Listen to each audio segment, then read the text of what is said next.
Reflection on Psalm 3, a psalm of trust in troubled times. 1. The reality of opposition, verses 1-2.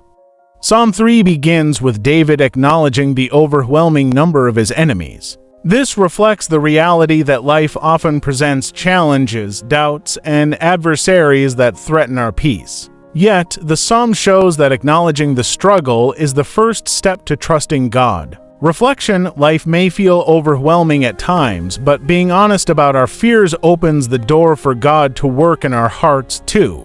God as our shield and glory, verse 3. David declares that God is his shield, protecting him from harm.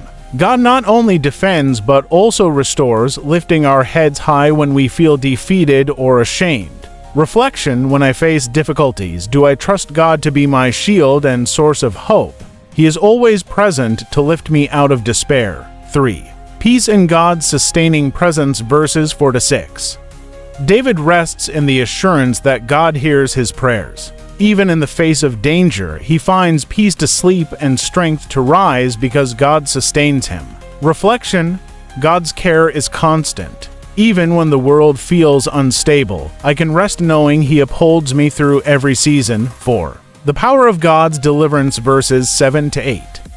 David boldly calls on God to arise and deliver him. He ends with confidence that salvation belongs to the Lord and that his blessings rest on his people. Reflection: victory is God's, not mine to achieve.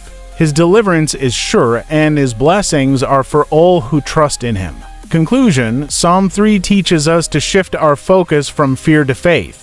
It reminds us that God is our protector, sustainer, and savior. In times of trouble, we can rest in his presence and trust in his power to deliver.